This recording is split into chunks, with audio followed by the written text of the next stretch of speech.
Oh yeah.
Shenanigans.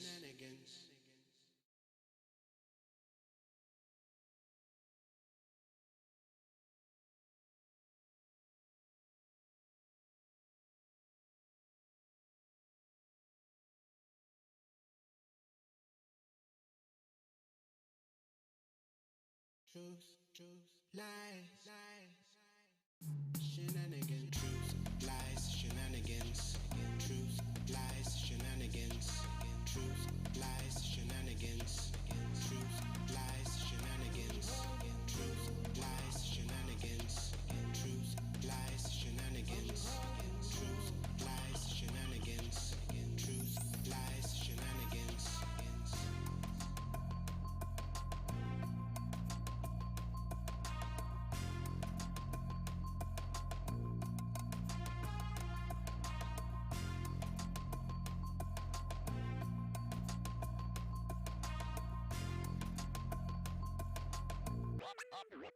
Oh yeah.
Shenanigans.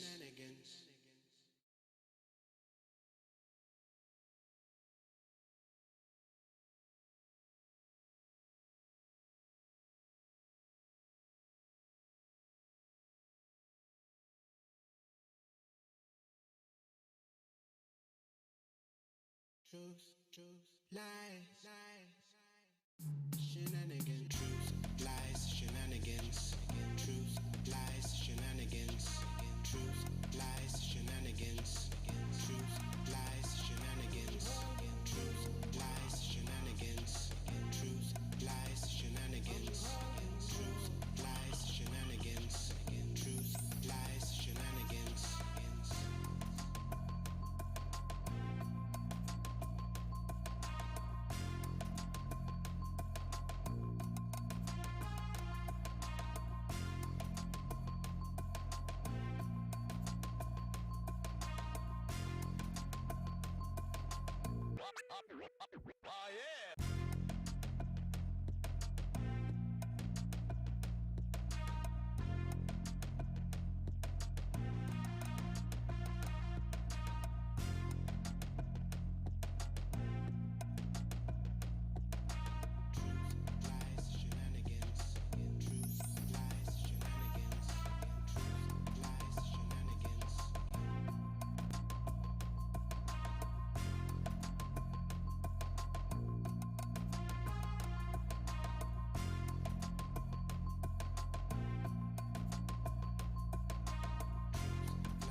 Shenanigans.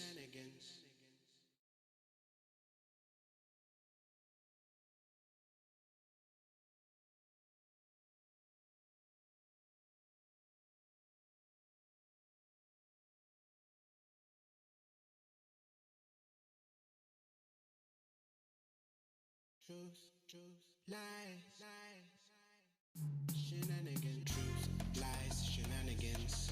Truth, lies, shenanigans. Truth, lies, shenanigans. Truth, lies, shenanigans. Truth, lies, shenanigans. Truth, lies, shenanigans. Truth, lies, shenanigans. Truth, lies, shenanigans.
Shenanigans. Truth, lies, shenanigans. Truth, lies, shenanigans. Truth, lies, shenanigans. Truth, lies, shenanigans. Truth, lies, shenanigans. Truth, lies, shenanigans. Truth, lies, shenanigans. Truth, lies, shenanigans. Truth, lies, shenanigans.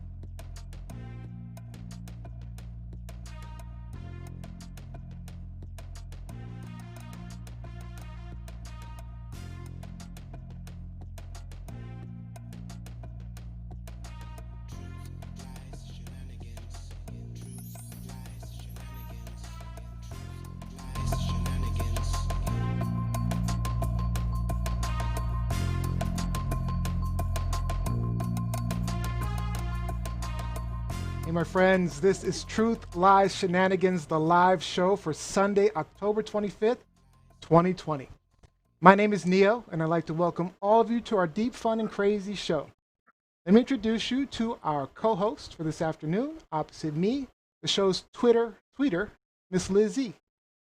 Tweeter. Happy Sunday, fun day, everyone. Catch this, get this dance. The Washington team is up on them Cowbamas. Cowbamas. And in the window below me, we have the man with the great clips, Mr. RobB. Happy Sunday, fun day to everyone. I hope everyone's having a great day today. For those that don't know, RobB does our clips for the show. Yes. All right. For today's show, we have a truly special guest. Mayor Patrick Wojahn will be joining us, talking about the election, Trump, Biden, COVID, and the future of the Democratic Party. Then the mayor has agreed to stick around with us to join Lizzie's hot topic, Trump versus Biden, round 2. And RobB shares how tribal Brazilians are using drones to save the planet. Don't forget, we are live everywhere. Our streams are on YouTube, Facebook, Periscope, and Twitter at TLS Live Show. And you can also watch us at truthliesshenanigans.com. Make sure you invite your friends to watch along with us live. And of course, we want your comments and questions as part of the show. And for today's show, we have our friend Gianni, our production assistant, will be popping in and out to read your comments and questions to the panel. Gianni, we've got a packed show today, but next show, I think I'm going to put you on the hot seat. What? You don't know what that is, but we're going to put you on the hot seat so everyone gets to know you a little bit better. Okay, sounds good. Sounds good. All right, Gianni, we'll see you in a bit. All right, now, if you miss our live show, or you don't have time to stick around with us live, you can now listen to previous episodes on iTunes and Spotify. And you can even ask Google, Alexa, or Siri to simply play Truth Lies Shenanigans podcast. All right, to start things off, I've got a quick fire question for my hosts. And I want to get your initial reactions just as quickly as you can. All right. So we had a final debate between Trump and Biden on Thursday, and this happened. Nobody has done more for the black community than Donald Trump, with the exception of Abraham Lincoln, possible exception, but the exception, I'm the least racist person in this room. Abraham Lincoln here is one of the most racist presidents we've had in modern history. He pours fuel on every single racist fire. This guy is a dog whistle about as big as a foghorn. Get him. All right, so guys, with Abraham Lincoln over here, the least racist person in the room. Lizzie? Hell no. The moderator is a black woman. Kristen Welker. And not to say that black people can't be racist. I was going to say, wait a minute. He certainly is not. And he has to assume that a woman of color who is married to a white man, who is moderating this debate between two white potential presidents beyond November 3rd, is not racist. So why would he consider himself the least racist person in the room in front of Kristen Welker? All right, RobB, real quick. He's probably one of the least racist people there, for sure, because at the end of the day, he only sees how much green you're packing.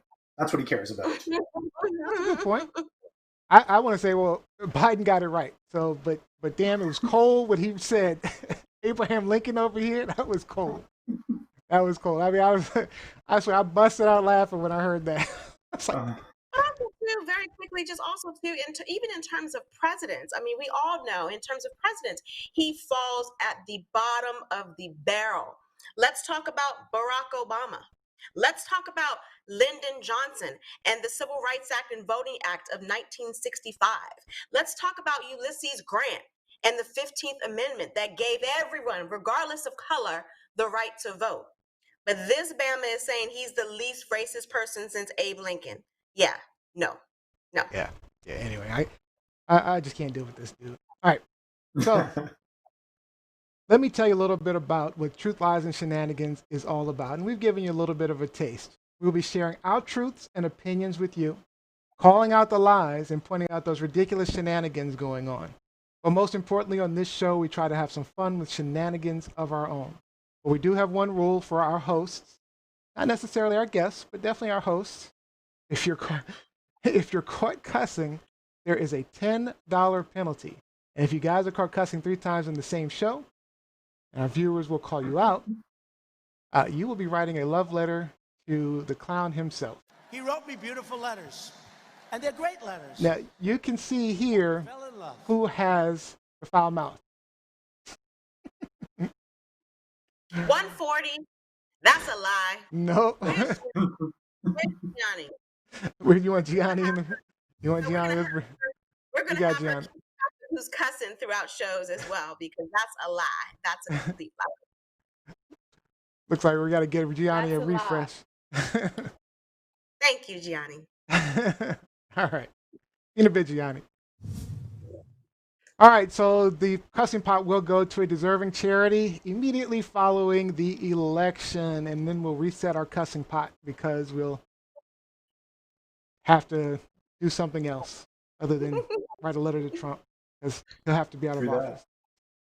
And remember, the Cussing Pot charity, again, it's all in-house. So it's to my, end of 2020 Chanel GoFundMe drive.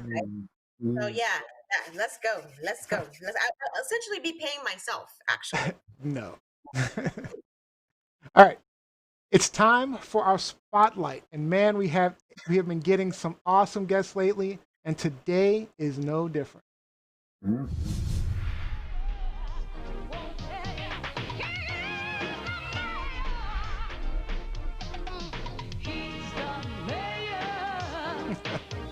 Today's spotlight is on Mayor Patrick Wojahn.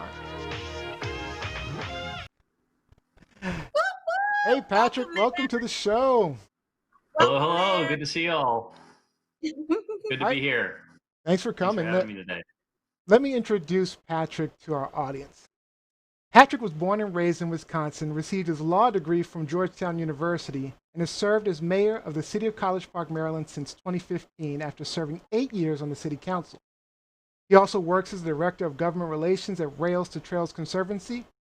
And in his career, he's worked as an advocate and champion for people with disabilities, people living with AIDS, environmental sustainability, the College Park Community Food Bank, and Equality Maryland, Maryland's LGBTQ civil rights organization.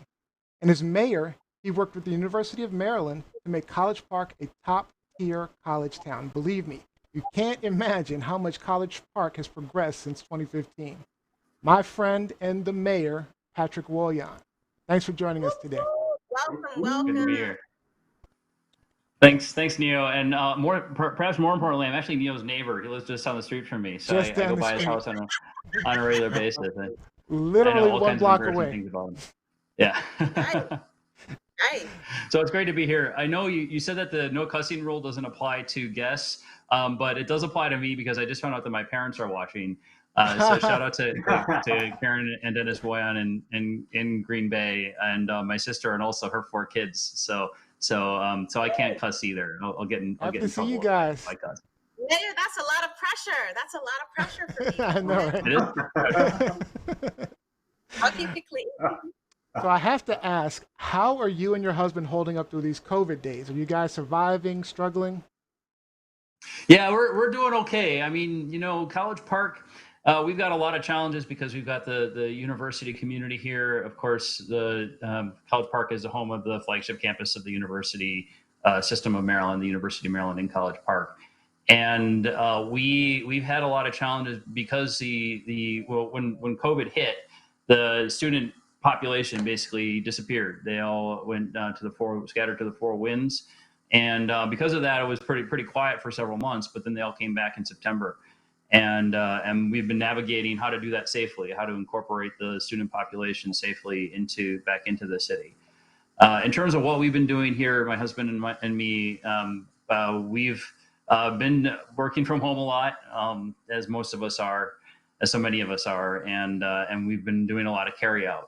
As mayor, I feel it's my role to be the Mr. Chamber of Commerce, as my husband Dave says, and pitching the restaurants that we still have open here. So every night when we order carry out, and we do it about 3 times a week, we post pictures of it to show what great food we have. I feel like I want to keep all my babies alive, my restaurants, keep them going here in College Park. So we've been kind of having fun with that. But it's been really busy. It's been a challenging several months, but we're keeping things going as best we can. All right, now before we get into the interview, I want to tell you guys a quick story about Patrick. Everyone on the show knows that my wife Mel owns a fitness studio, Posh Cycling and Fitness, Posh.fit. Make sure you check it out. But honestly, I don't know if the studio would exist without Patrick. For years, Mel had been telling me she wants to open a studio, and I was like, let's do it. But she'd never felt confident enough to actually get started. Then one day she got inspired and decided she was going to send an email to the mayor of College Park just to tell him her idea. and see if there was any financial help or anything like that. And let me tell you, Patrick responded almost immediately and set up a meeting for her with him, the city business manager, and the guy in charge of grants, right? And they basically ended up pitching her to open her studio in the city. I'm telling you, Mel walked away completely inspired. And from then on, I saw a fire in her that just didn't stop. And of course, the rest is history because Posh Cycling and Fitness is right here in the city of College Park. And I know I've thanked you before, but we definitely appreciated your support with that. And you might be too modest to say this, but Posh last year was for the first time we decided to declare to designate a small business of the year, and Posh for the first time was the our inaugural for 2019 small business of the year for College Park. So Posh has given back to the community in countless ways. It's a great business. I've had a chance to take a couple of classes there. I did a boxing class. It was a lot of fun. He did. That video, I should have put it in. I should have added to the show. I forgot about that. All right. Now, can you tell the audience a little bit more about yourself, how you got started in politics, and also what was the value you saw in getting specifically into local politics? Yeah. So my husband and I moved to College Park in 2003. And I right away wanted to get involved in the community. I had been involved in LGBTQ civil rights movement in different ways throughout my time at the University of Wisconsin in Madison, where I went to undergrad. And then when I moved out to after finishing law school, moved out to Maryland, wanted to get involved locally in activism. And we, Dave and I, became one of the plaintiff couples in the marriage equality lawsuit for the state of Maryland. That was a lawsuit that unfortunately we lost, but then we went on to, as everyone probably knows, we lost that battle. We won the war. Ultimately, Maryland approved marriage equality in 2012 by being one of the first states in the country to win at the ballot box for equal marriage rights for same-sex couples. And while I was doing that, I wanted to raise awareness. We were in the media a lot, raise awareness here in the city of College Park. I tried to get a resolution passed through the city council to support the effort, the lawsuit. Unfortunately, I wasn't successful, but by doing that, I got to know our local civic association. I got to know the people who were on the city council at that time.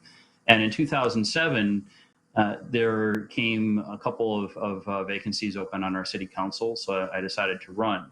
I also, one of the reasons why we moved to College Park was we really saw a lot of potential for College Park to be a great university community. Having gone to school at the University of Wisconsin in Madison, I love that the atmosphere that a university creates, and that was one of the reasons why we chose College Park as our home.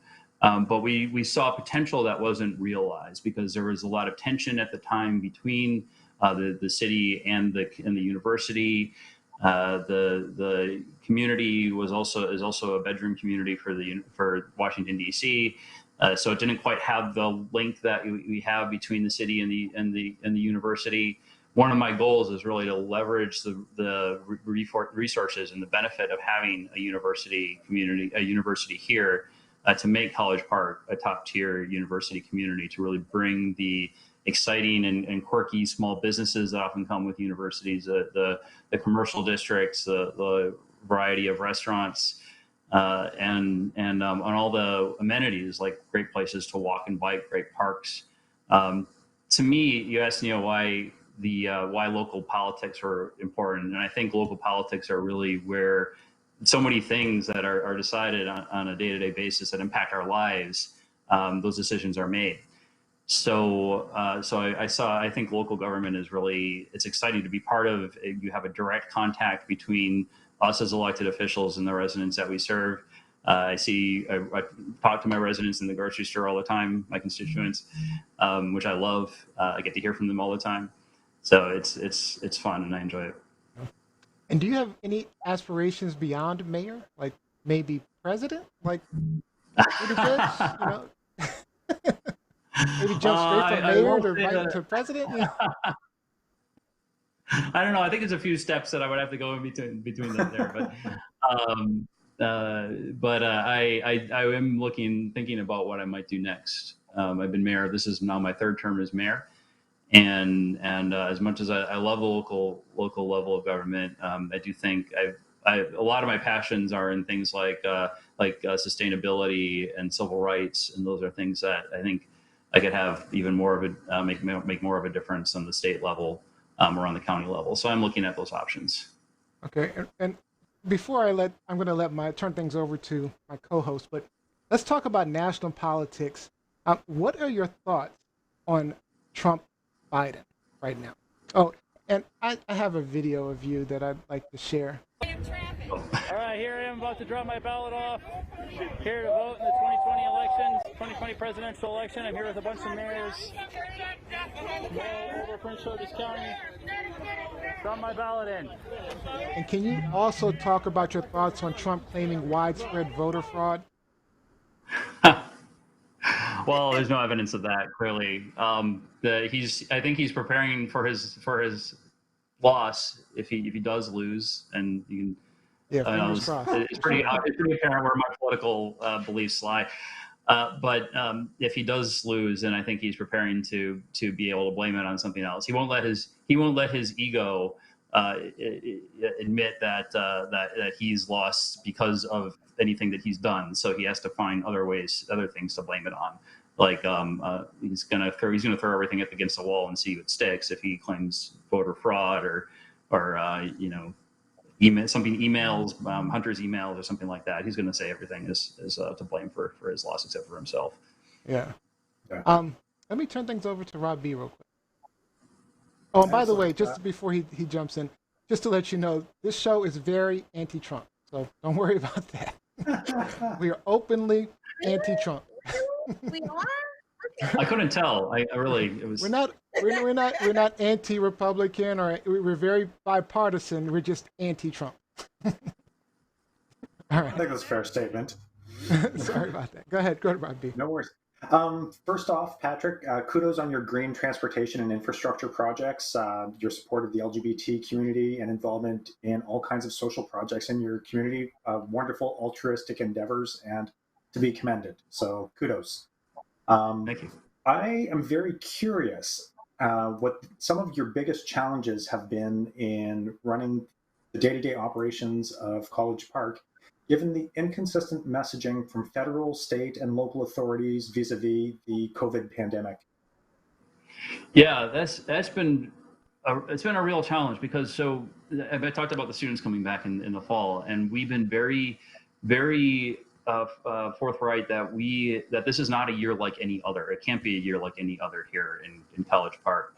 The types of parties and large gatherings that we typically see in the fall when the students come back just couldn't happen, as they could become super spreader events.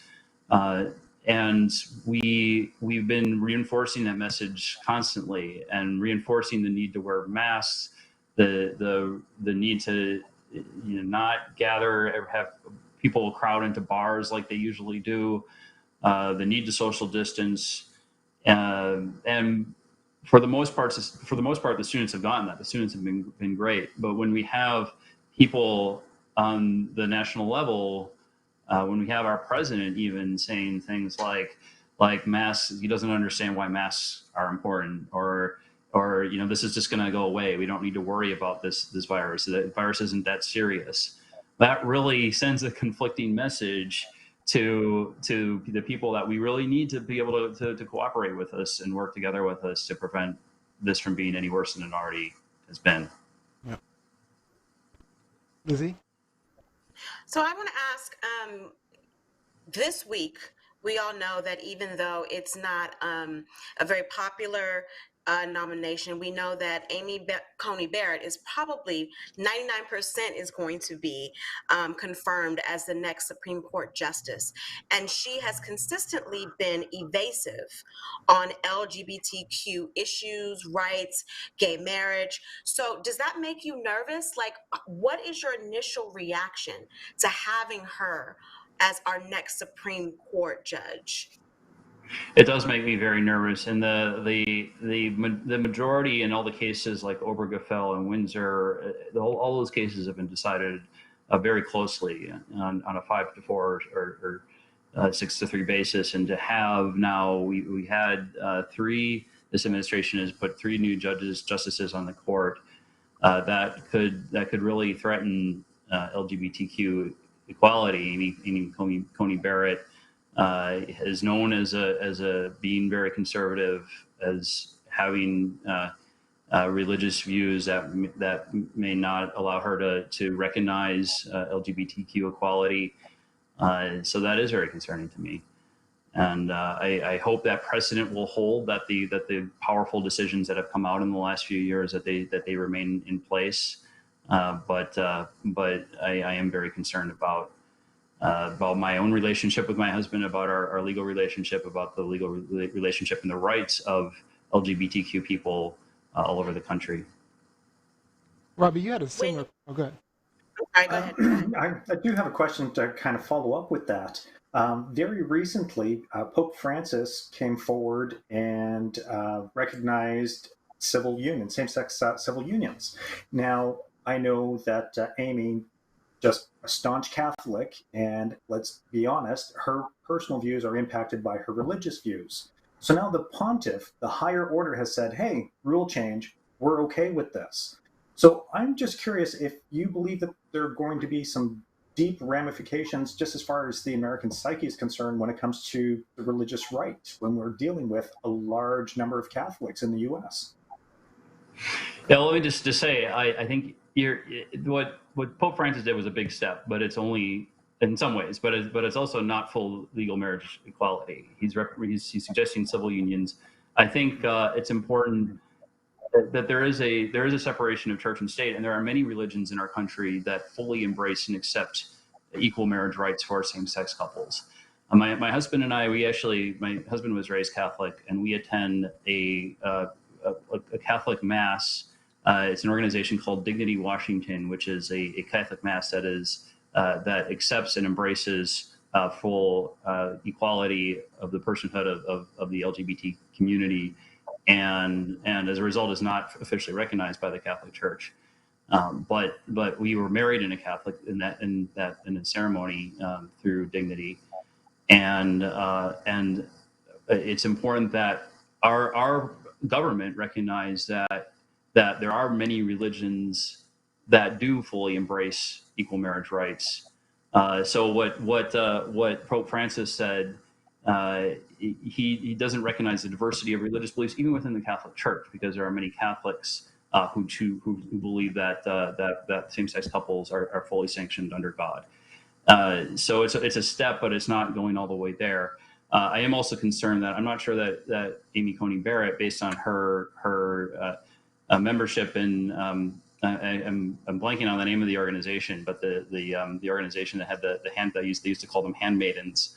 That it is a conservative. She seems to veer more towards a conservative. I'd never heard that before. The handmaidens, like the Handmaid's Tale. It's the Pilgrims of Christ or something like that. Oh, really? I'm getting it I'm wrong. gonna look that up. Look it up right now. But her views have tended to veer more towards the conservative Catholic doctrine. So whether she, first of all, I mean, I'm not sure that what the Pope says should influence what she's doing. It should be more influenced by the separation of church and state, in my opinion. But I'm not sure that she would necessarily even follow what the Pope is saying on that issue. Did you have a follow-up question, Lizzie? I have a similar question. I was going to ask, so in terms of, we already talked, mentioned briefly small businesses and how they have been affected by the pandemic, but then also the university in College Park, University of Maryland, and how that's affected not only the university itself, but the community surrounding the university. But what other issues have you seen hit College Park hard over the past, 7, almost 8 months now? Yeah, well, clearly the issue of race and equity has been highlighted by George Floyd's death and Breonna Taylor's death, and we were even before those things happened, we were focusing more and more on race and equity in College Park. We have participated in the last year with the Government Alliance on Race and Equity and the Metropolitan Washington Council of Governments on a cohort, looking at our policies and our practices as a city and making sure that we infuse racial equity as a primary consideration in everything that we do. Since the George Floyd's death, and since the Black Lives Matter movement became more prominent, once again, reminded about how bias is inherent in the way that we police our communities in the United States. We have been working to take steps to address that. College Park doesn't have a police force, I should start by saying, but we work with the county police, the University of Maryland Police Department, and we actually are very heavily policed as a community. So we've been engaging since then with the various communities that do serve College Park, looking at their policies on use of force and what they're doing in response to how they're being held accountable in response to things that have happened recently.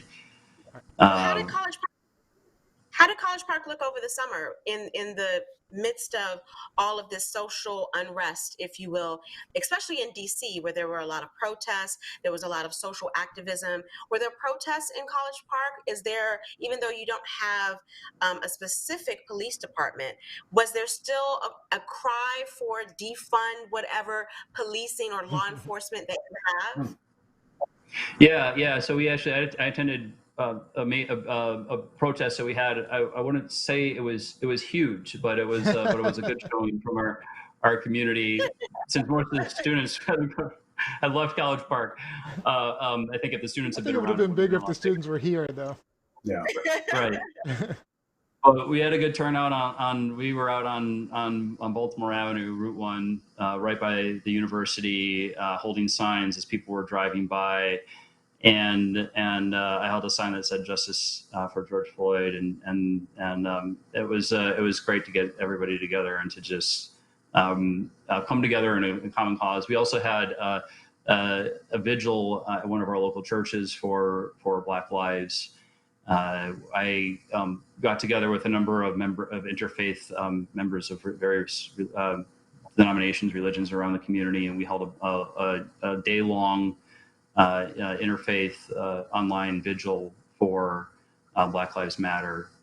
So we've had a couple of we wanted to respond as a community and bring the community to get together to show support for Black lives, and did that in several different ways. Yeah. So I want to take this a little more nationally. So the similar question, because police brutality has been around since before the Jim Crow era, so it's been around forever. And I know you did a lot to bring light to Black Lives Matter. You know, you passed a resolution, stating that Black Lives Matter. But there's a lot of people that believe the Democratic Party has failed Black people. What do you think? And what do you think the party can do to change the minds of people that feel like that? Well, I certainly think there is more that the Democratic Party can do. And I think there will be a big test if the Democrats win the White House and win the Senate and the House, that then I think we'll have a limited amount of time to really be able to address racial equity in the country, and they will have to take bold steps to do that, to reinstill and restore the faith that I can't speak as a Black person, obviously, but I think there have been. I mean, I think there.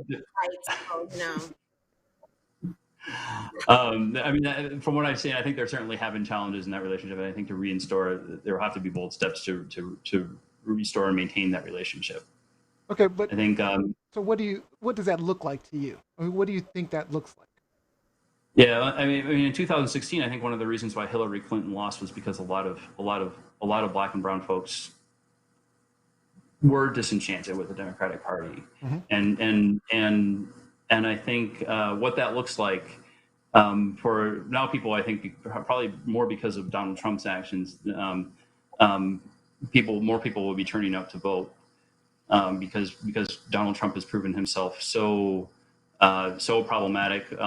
We knew it in 2016, but I think it's even more glaringly obvious now that his policies have been so bad towards the Black community, and with COVID-19 in particular, and the health disparities, and not recognizing or acknowledging how much more Black and Brown people have been impacted by COVID-19.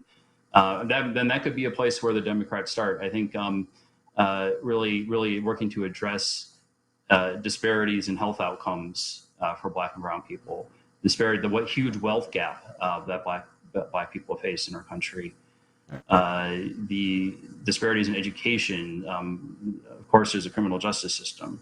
I mean, there are so many different things that have gone unaddressed that I think the Democrats could really work to finally address in the next couple of years. I see some questions online. I'm going to bring Gianni in real quick. Gianni, any questions online? Hey, everybody.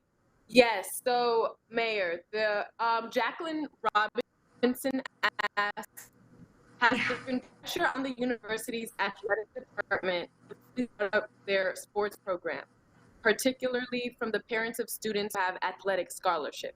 I think he might have missed the first part. Could you repeat that? Okay.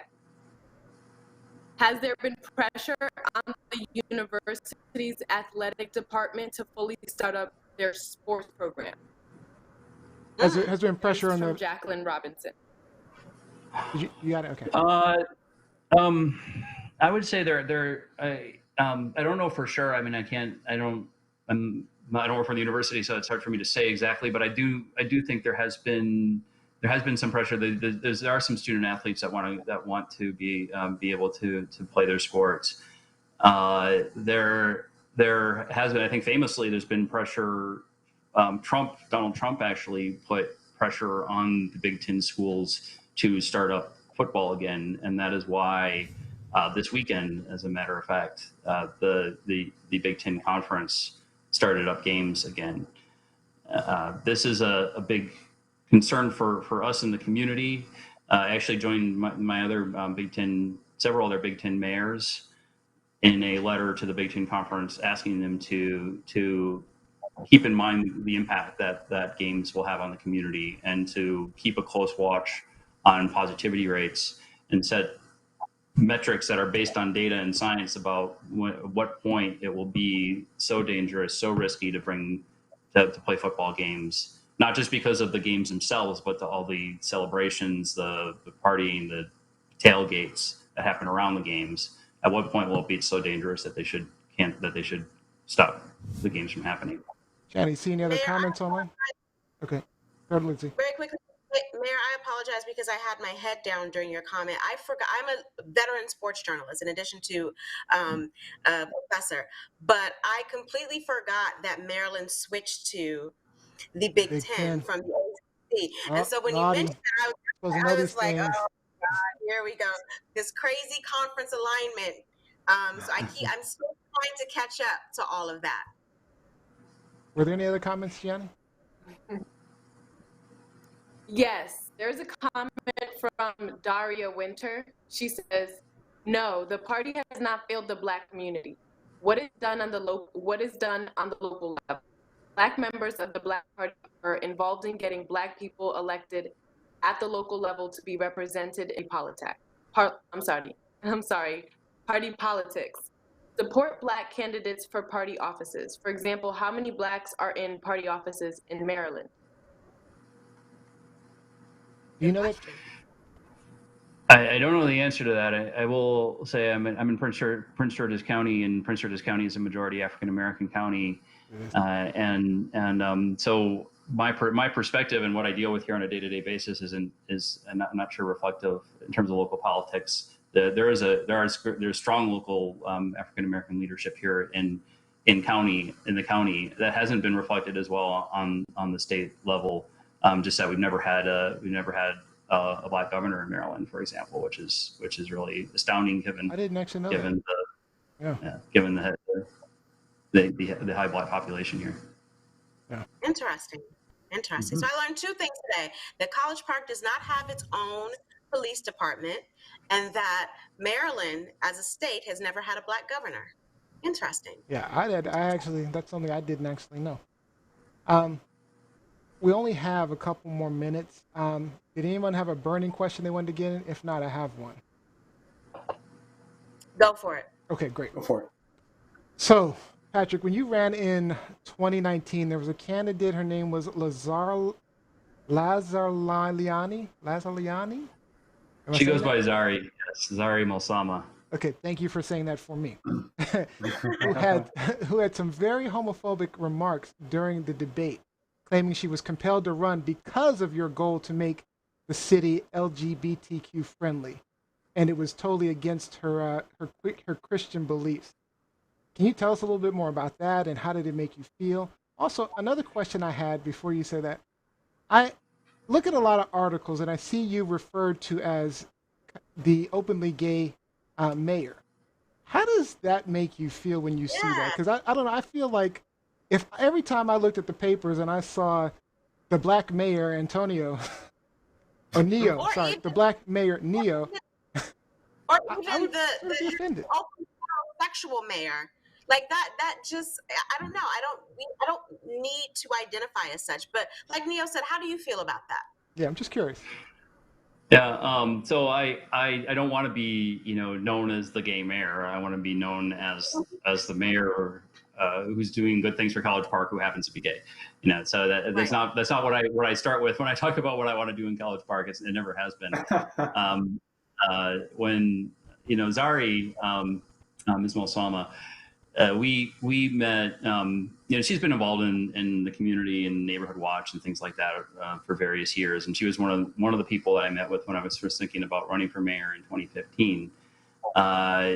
We had a time. She told me right off there that she, things like she didn't believe in my sexual orientation, whatever that means. She doesn't. She said right then and there that she would start running against me, and she tried for the first time in 2015 to run. She didn't get enough signatures to get her name on the ballot at that point, and then she ran in 2017 and ran again in 2019. I think she's going to run and keep on running until as long as I'm on the ballot, she's going to be on the ballot as well.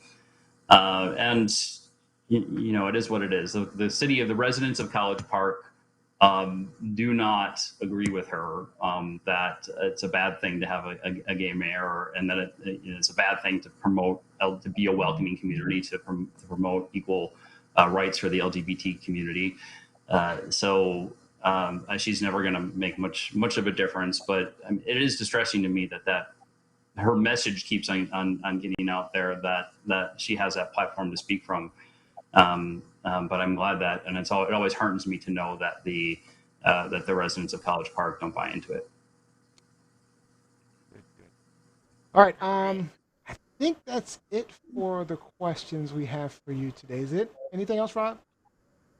I'm gonna bring Gianni and just see if we have any comments. I have a curiosity question, Patrick. I know that during that town hall, or during the discussion when she was making her homophobic remarks, from the articles, that approximately half of the people either turned their backs to her or left. How did that resound with you? Yeah, well, it was heartening to me that people in our community aren't putting up with that. They don't think it's appropriate for her to talk in that sort of hateful way.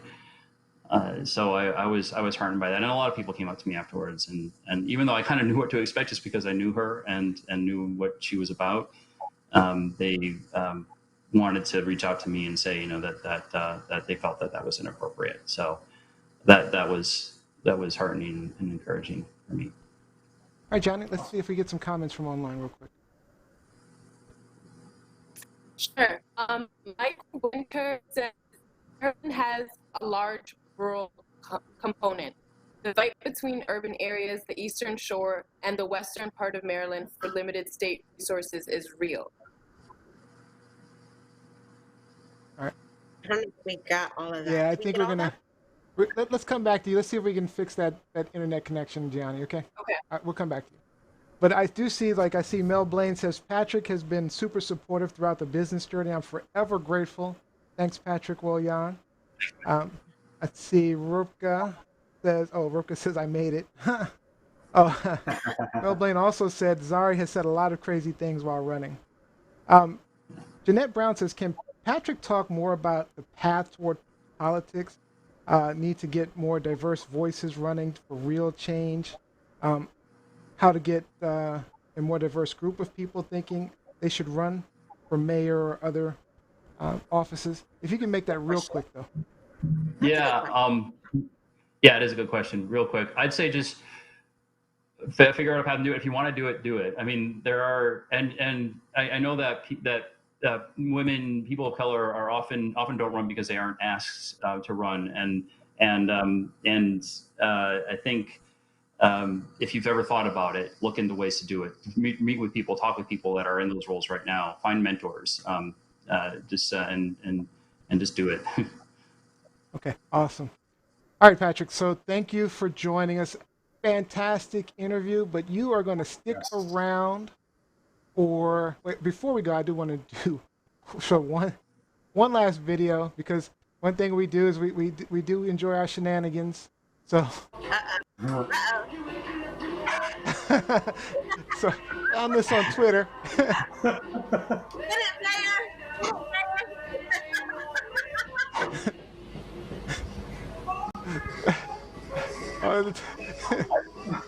So, sorry, before we finish the interview, I had to share the moves. This is what virtual conferencing is all about. There was a guy who tried to teach us the guy is a Twitter guy who does the like the history of dance in like 5 minutes, and he goes through all these different dances, and you can try and do it along with them, and that was my sad attempt.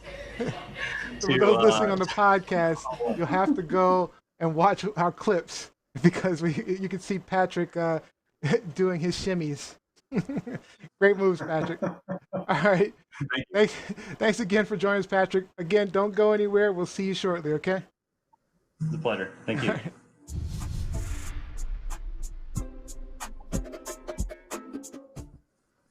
Good stuff from the mayor. Good stuff from the mayor. Great interview. Ran a little longer than I thought. I was looked down the time, and I'm like, oh, we're way behind. Okay. All right. So we're going to move on to our hot topics. Truth, lies, shenanigans. The way hot topics works is one of our hosts will start us out, and they will let you know if their topic is a truth, lie, or shenanigans. They'll tell you what's going on in the world, and then we'll talk about it until we see our friend Gingy. Gingy will let us know when time is up, and we'll bring in Gianni. Let's see if our internet's a little bit better. Let's hope. To share your questions and comments. Gianni, still there? Is it good? Yes, I'm here. Can everybody hear me well? We can hear you. We can't see you. We'll work it out. Okay. All right. And then we'll share your comments, and we'll talk a little bit more. So make sure you're talking online to us, and we'll get those comments out. Once we're done, we're going to the next host and the next topic. And remember, so let's go. So we're going to start out with Liz E. Is this a truth, lie, or shenanigans? I know we're talking. Once again, it's mostly truth, but a lot of shenanigans surrounding that truth. So my topic is talking about the final presidential debate of 2020, which happened on Thursday. And in case you missed it, Truth, Lies, Shenanigans, we live streamed it. We had a nice drinking game going on. And as usual, I'm a pro. So even though there were a lot of shenanigans, a lot of prompts for me to take a shot, I came out. I'm not sure everyone else can. I'm sure you can handle all that liquor. The Finns taught me well. But throughout the show, a couple of things emerged. One, that, this was the second presidential debate. We didn't have three because initially Donald Trump was not about having a virtual debate. He did not want to, have someone in charge of whether or not he would be heard or in charge of a mute button. But in the end, we had this second debate. It was on Thursday. There was a moderator, Kristen Welker, who I thought did very well in terms of moderating, especially, given the challenges that the previous two moderators had. But let me just get some feedback from my co-host very quickly. All right, well, let me bring in our fourth co-host. Oh yes. Patrick, you're back. Hey, it's Patrick. You can weigh in also, Mr. Mayor. Like, what did you guys take from this particular debate, the final presidential debate of 2020? Start with RobB. Well, it was a much more subdued Trump. I don't know if that's a result of the meds that he's under, or if it was the first debate was a result of the super meds they gave him to fight off his positive. But yeah, you're right. There was something up, but it was much more subdued. I did appreciate how the moderator went at it. Joe was very calm and composed. He didn't let himself get dragged into any of the emotional hooks that Trump was trying to drop on him. I was going to say, you might got a few in there. Maybe a few, but he didn't tell him to shut up on national TV. So props. But there were a lot of come on, man. I would dread sitting across from him and Kamala. Just especially if you're just touting some nonsense. Just really.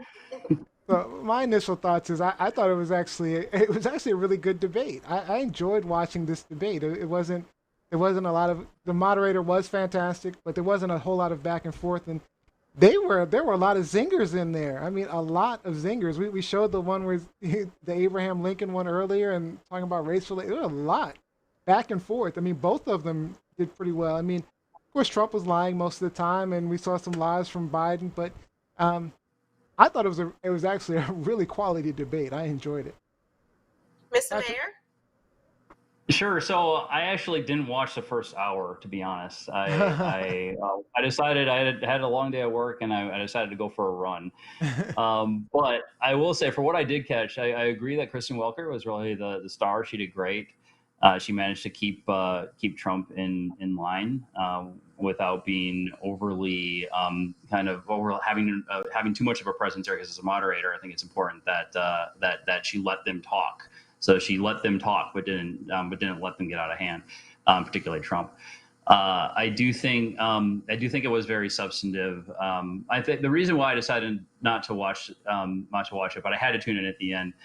I was nervous. To me, the only thing I am concerned about. I'm not going to say that it's in the bag for Biden. But I think that the worst thing that could possibly happen is Biden's going to say something that's going to be that's going to screw things up. And I was nervous about that. And part of me was like, I just can't watch this because I'm going to be panicked every time that Biden says anything that could be misconstrued or I was worried about that. But I think it seemed like he did a great job, and all the everything that came out after it said that it was really not going to change the course of the election so far, which I think is going in Biden's way. So, and Patrick, that was one of my concerns over the summer, because Biden, has this penchant for tripping up over his words as well, or not saying the right thing or the appropriate thing. And so all summer I kept saying to people, just put a muzzle on him. Shh. Let Trump do what he does, and you just lay in the cut and show the difference between you and him.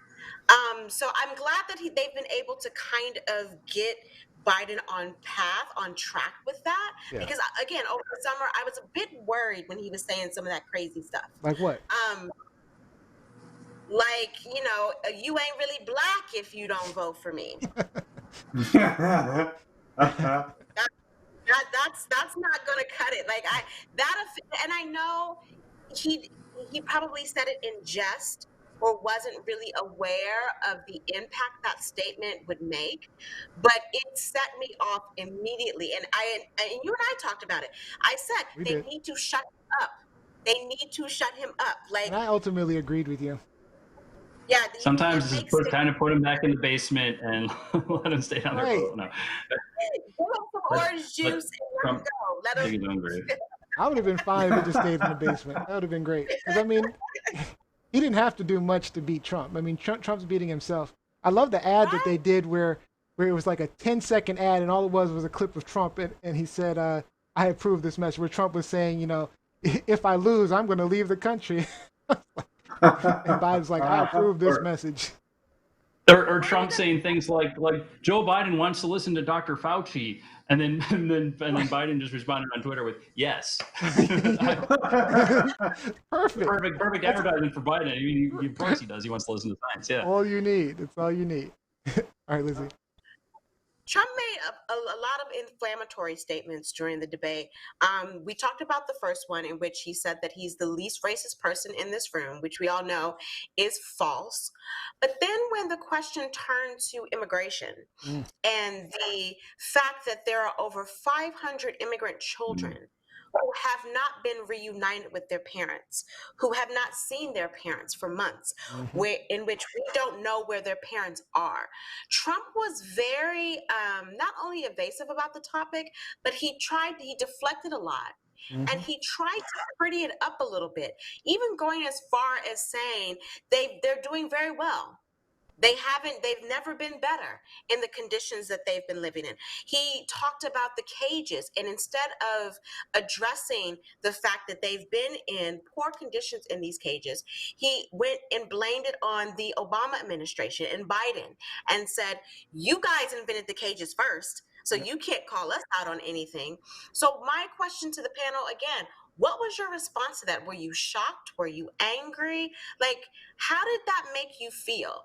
And do you think there are a lot of Americans that agree with him on those subjects? Like, they don't care that these kids have not seen their parents at this point, over a year. Mr. President, your administration separated children from their parents at the border, at least 4,000 kids. You've since reversed your zero-tolerance policy, but the United States can't locate the parents of more than 500 children. So how will these families ever be reunited? Plan to reunite the kids? Yes, we're working on it we're trying very hard. But a lot of these kids come out without the parents. They come over through cartels and through coyotes and through gangs. These 500 plus kids came with parents. They separated them at the border to make it a disincentive to come to begin with. Real tough. We're really strong. And guess what? They cannot, it's not coyotes didn't bring them over. Their parents were with them. They got separated from their parents. And it makes us a laughing stock and violates every notion of who we are as a nation. And let me just go very quickly to Trump's exact statement about these kids who have not seen their parents, some of them in over a year. They are so well taken care of. They're in facilities that were so clean, which again is a lie. Let's start with Patrick. Yeah, I mean, I shouldn't be shocked at anything that Trump says anymore, but that's just horrifying to say that. Oh, it's okay. They're clean facilities. I used to work in legal services for a number of years, and I represented adults with mental illness in the mental health system in Washington D.C. And a number of my clients were at St. Elizabeth's Hospital, which has a long and troubled history. And I mean, you go into the wards where people were being held. And sure, they were clean. They smelled of all kinds of cleaning fluids and cleaning solutions. They smelled sterile. That doesn't mean it's a way that anybody wants to be able to live or should live. And when you're talking about kids being separated from their parents, I mean, who cares if they're in clean facilities? Yeah, they're still being separated from their parents, right? And then for him to demonize them and talk about kids being brought up by, like, he suggests that they're all drug lords or something like that. I mean, it's demonizing immigrants. These are people who have fled violent situations and are just trying to look for a way to make a new life for themselves. And now they're being kept in cages, being kept in refugee camps outside of our borders. The number of asylees and refugees that we've let in is just plummeted. So now these people aren't just going away. They're still around, and they're still trying to find a life for themselves. It's just that we're leaving them in worse conditions than in many cases, even in the ones that they fled. You know what the comment reminds me of? It reminds me of like slaves great. Um, you know, it's it's just the mentality is so off. It just doesn't make sense to me. But you know, Neo, if left up to Trump, we still wouldn't get the reality of what those situations were during slavery because he wants to The eliminate history. that. Yep. The history from the course curriculum in American public schools. So none of that matters to him. And like Patrick said or alluded to, we're talking about kids who have been separated from their parents, but again, who are also in cages. There's nothing good or clean about being in a cage as a human. And to have the President of the United States of America take this stance is very telling, and it should alarm every single person, not just in this country, but across the world. RobB, you want to get a quick comment in? Yeah, no, I agree with the panel that Trump used a lot of xenophobic language, coyotes, cartels, gangs. It's meant to demonize and to instill fear.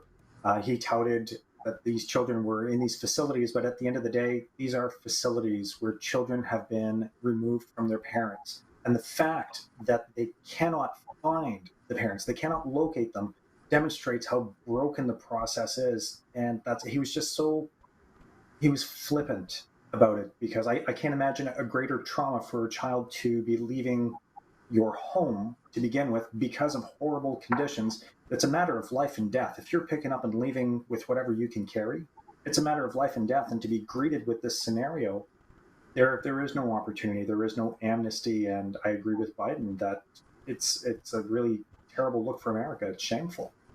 Now, Patrick, you tried to make it possible for undocumented, I believe, undocumented residents to be able to vote. Yeah, for all non-citizens. Yeah. Yeah. So, what was your thought process with that? Yeah, well, I talk to a lot of residents of College Park, and obviously on a pretty regular basis, and a lot of the residents of College Park are non-citizens. It's a very diverse community here, and a growing immigrant population.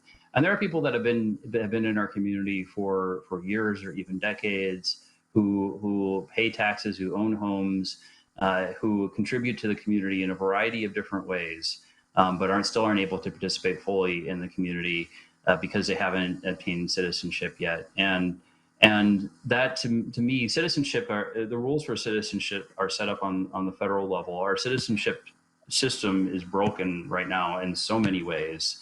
But how much you're a part of the community should not depend on whether you're a citizen. Right. Yeah. Right.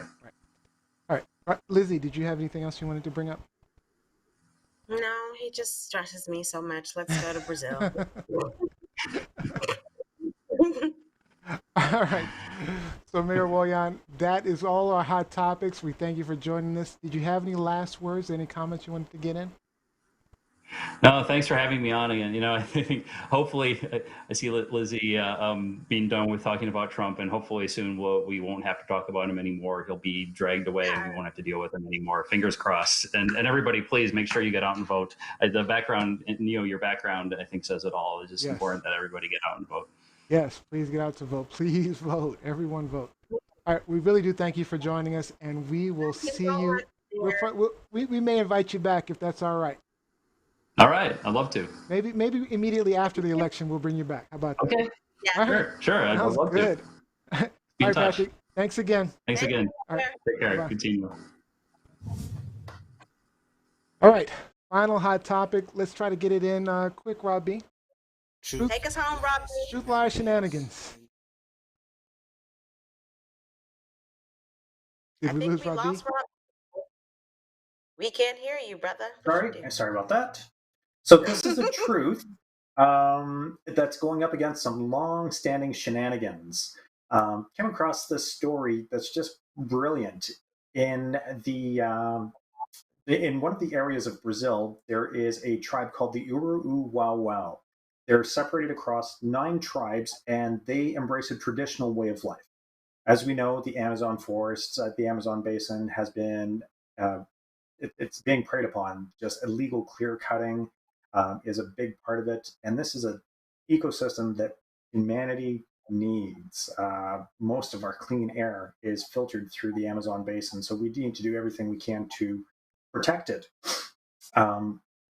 Now, this really neat thing about this story is that they're so far removed from technology that in order to even access the Uru Awau, you have to send them an email, which they get over radio Wi-Fi. It's printed in the one office where they have it, and then the print is brought to the local leaders to see if you are granted permission to come and see it. Now, so in July of 2020, the Brazilian government cut funding to the space agency that monitors the deforestation. And now the World Wildlife Federation has stepped up, and an NGO out of Brazil, Canon Ethno Environmental Defense Association, and they're giving the Uru Wawau these high-tech drones so that they can get real-time information that they can report back to the authorities for illegal cutting, for illegal forestry. They can capture them on film, send these images. So they're now the front line to keeping our world air supply, our clean water, future discoveries in medicine. And I know that we're really running short on time. And I guess for me, it's just stunning that it's being done by an NPO and an NGO, and that the world governments are the ones that are cutting this, the funding. So why do you think that funding is being cut in the first place? Yeah, it's pretty straightforward. The mighty dollar. Are you familiar with the term or the acronym, Rob? CREAM? Yes, I am. Cash rules everything around me. Cream, get the money. Dollar bill. Dollar bills, y'all. That's what it's all about. I think the one thing that makes me sad about this whole story is that you don't really think about indigenous communities that are purposely trying to be off the grid, using drones, using email. Like, left up to their own devices, they probably don't want anything to do with this technology, right, but they need it in order to survive, to save their environment. In order to pose an affront to everyone in the Western world who is trying to destroy their way of life, their agriculture. And so that's one of the things that, in addition to the bigger story that you told here with this article, the bigger picture here makes me sad. It's just like, why can't we leave these people alone? Right. They're not bothering us. Why are we bothering them? Of course, I know why we're bothering them, but that's what makes it so sad, so very sad. Yeah. I would have loved to have seen, and I guess I'm being a bit hypocritical here and contradicting myself, but I would have loved to have seen their first reaction to the drones in the sky, trying to learn how to use the drone. Like, they must have been like, what in the hell is this? I'm sure a lot of pushback. They probably thought that they were being spied upon, or that it was, a weapon, if you will, because it's just not a part of their daily life at all. And it really makes me sad. Like, even the fact that, I'm happy that they're getting the equipment to maybe better protect themselves, but it makes me really sad that we have to even impose ourselves on them in this way, right, in order for them to protect themselves. Yeah, I mean, it's definitely all about money. I mean, they're deforesting the rainforests just so that they can build agriculture, mining, etc. So it's just about money, and it's actually good to see the support. It's a shame that we can't keep them funded. It's just a shame. We don't need more feed or cow pastures for any more Big Macs. We really don't. Especially not me. I don't eat that mess. So. Yeah. But Liz, I love that you really highlighted the duality of it, that this tribe of people, this group of people who wants to live a traditional life, which is essentially devoid of technology, to be using high-tech drones as their first line of defense, as their only weapon against this deforestation. It's it's definitely an interesting contrast. And All it's sad. It's sad. Yeah. Sad. Let's bring Gianni back in. Looks like she's a little smoother now.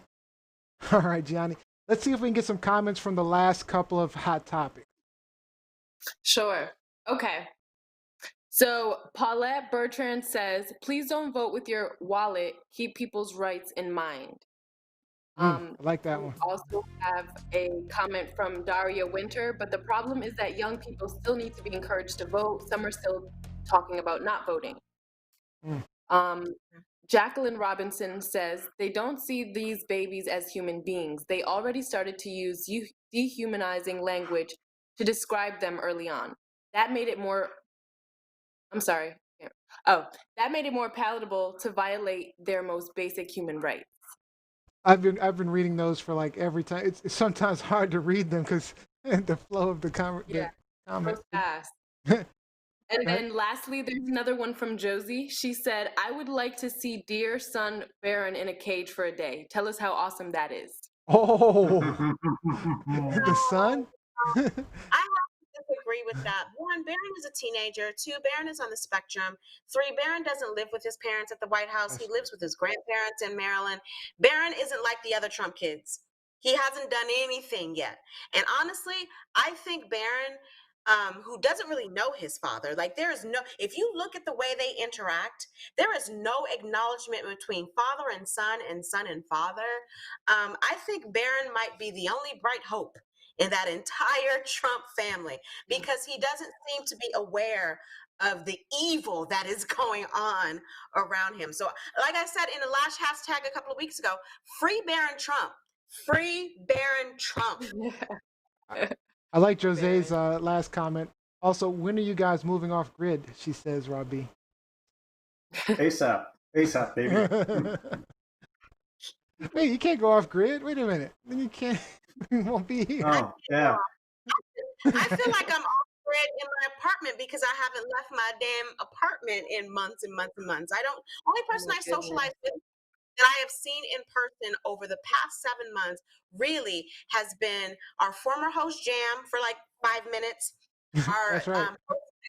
One of our hosts next week, Avi, for like an hour, and then Mike Winter, who is my Bama bestie who lives around the corner, and we kind of meet up maybe once a week. Other than that, I haven't seen anyone. I haven't gone anywhere. I haven't been on the metro. I haven't been in a cab. I haven't been to restaurants. So I'm off the grid. Like I'm off the grid. 100%. All right. So that's it for our hot topics. We're gonna run right into the game show and call it a day. Truth, lies, shenanigans. Let's be fair, Johnny. Whoop whoop. Do it for your girl. Let's do it for your girl. I'm excited. All right. So let me make sure I pull it up. So today's game is called Ask. And the way it works is the app will show you a question and we'll ask the question. And we'll do it round robin style. We'll start with Lizzie. Then we'll go to Rob, then myself, and you just give an answer as fast as you can.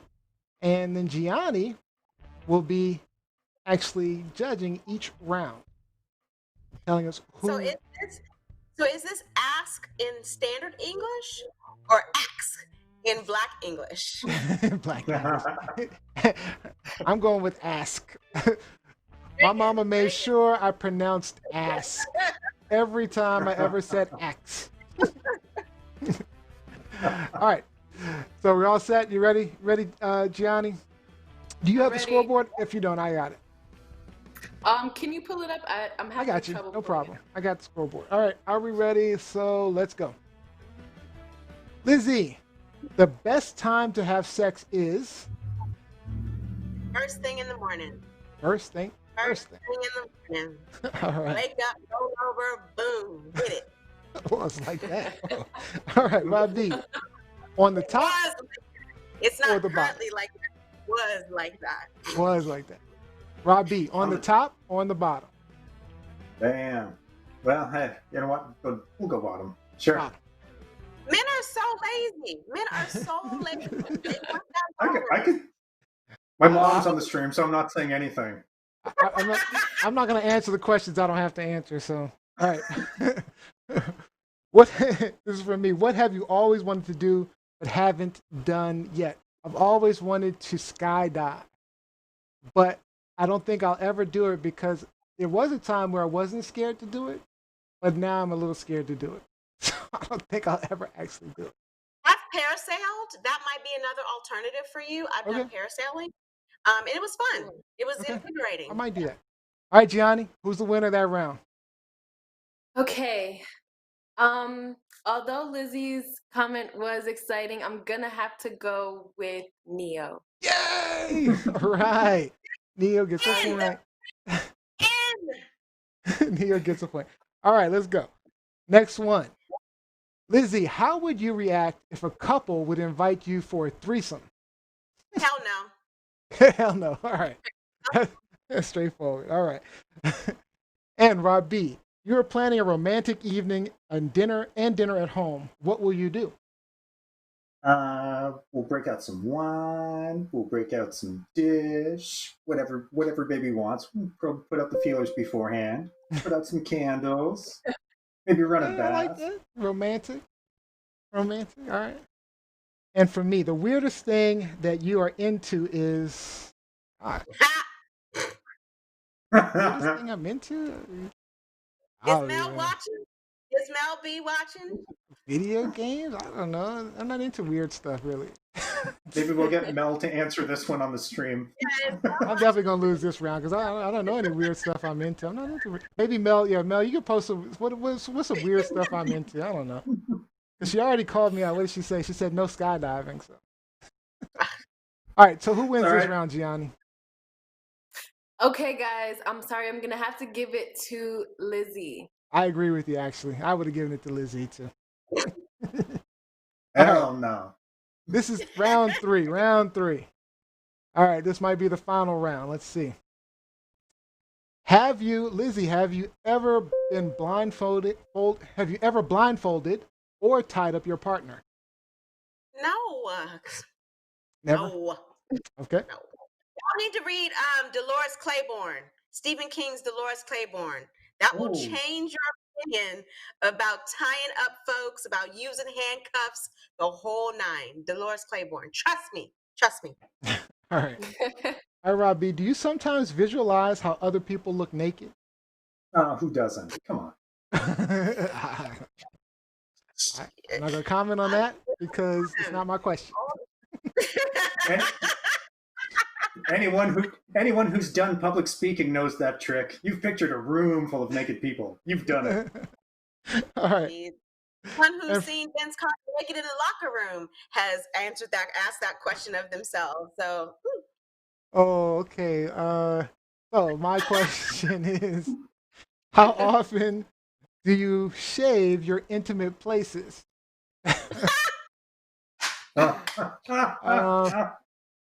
Okay. So it used to be relatively regularly, but in these COVID days, do I really have to answer this question? Yes.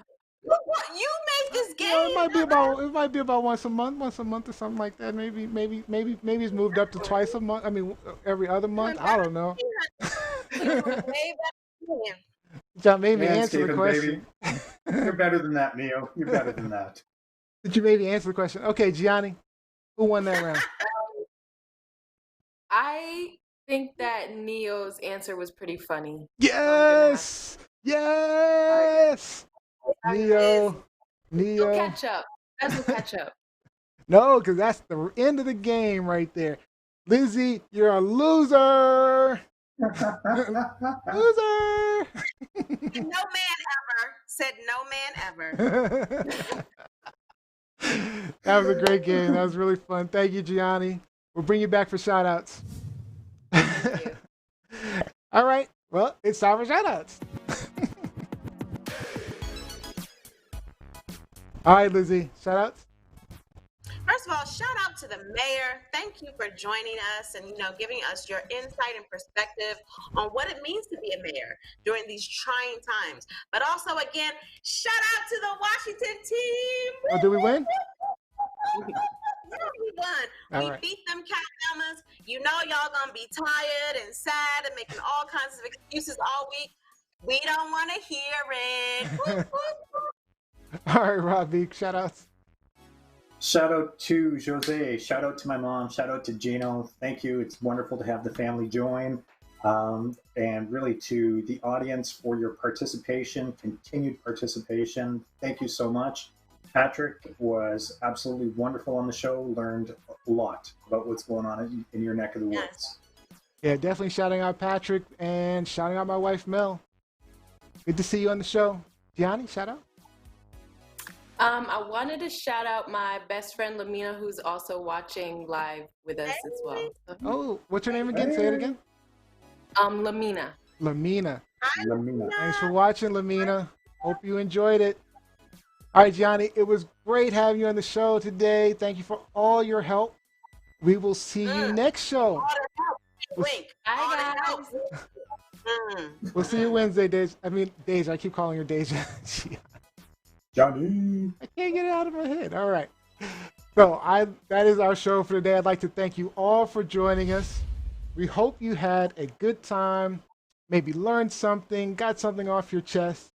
Don't forget to find us on Twitter, Instagram, Facebook at TLS Live Show. Make sure you're tweeting Lizzie, the Twitter tweeter. And if you missed any of today's episode, you'll be able to rewatch as soon as our show ends.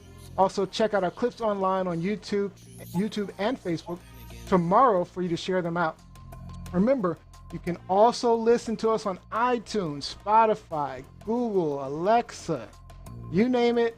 You will be able to find us somewhere. Just search or ask for the Truth Lies Shenanigans podcast, or simply go to tlsshow.com. Make sure you join our next live show on Wednesday, 8 p.m. Eastern Time, as Avi will be rejoining the crew. And it's our first ever Halloween Spooktacular show. We'll all be dressed up in costume. It should be a fun show. All right? And the winner for today's show, Neo. Thank you, Deja. So the final word for today is please, again, and it'll probably be my final word for the next week. Please go out to vote. There's early voting going on right now. So you got to get out there. If you do your mail-in voting, do your mail-in voting. Whatever you have to do, just get your vote in and make sure it's not Trump. I don't care who else you vote for. It's not Trump. But vote. All right. All right, guys. I want to thank you guys for joining us. It was a fun show. Really good show. We'll see you later. Shenanigans.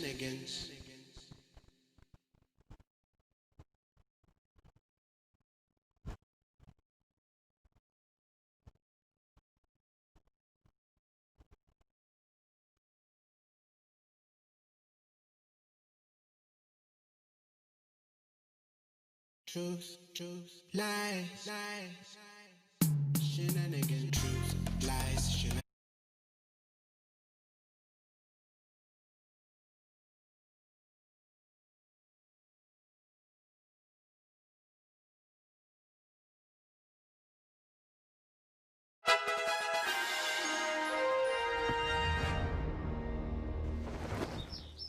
Hey, Gary, have you voted yet? I don't know. This year, it's such a mess. I'm sorry, how do you know my name? Oh, Gary, I'm gonna sing now. It's in the Constitution and it's in the Bill of Rights. It's threaded through the fabric of our land. From the shores of Pensacola to the streets, every loyal citizen has come to understand. Each person gets a vote. Every hero, every jerk. And we have to count them all, cause that's democracy at work. We count, yes, we count. Whether in person or by mail, the process will prevail. We count, oh, we count. And with so many states and people in charge and buckets of ballots in such a large amount, it's gonna take some time to count. See, that's what I mean. Why would it take longer this year? It's 2020. Name one normal thing. Exactly. And the election's no different. So we just gotta trust the process and realize that on election night, we might not know the next president yet. And that's okay? Well, some people might go tweet and say they know the end results and call a winner well before they should. But everyone relax. Let's be civilized adults. There's no finale till we tally a neighborhood.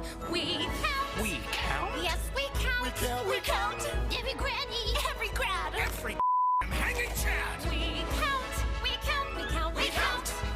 If it looks like a dumpster fire, don't despair. Remember this is barely paramount. It's gonna take some time to count. Is this because of voting by mail? Well, up to half of votes this year will be mailed in, and some states don't even start opening them until Election Day. Gosh, it's gonna be like waiting for Christmas morning. Well, come sit on Santa's lap. Okay. With more mail-ins and absentees than we've ever had before, election night might be more like election week or more. But if your Facebook is Chernobling and you feel confusion mounting, just take a deep breath. Take a deep breath. Chill the f*** out. Chill the f*** out. And let them do the counting. We count, we count, we count, we count, we count. Yes, we count, we count, we count. And if it takes a while, we'll do it with a smile. We'll count because we count. Yes, we count. In every town, in every state, we know what makes our country great. And if the tally comes in late, We won't freak out or aggravate. we'll be the masters of our fate. We'll have a sandwich while we wait. And now let me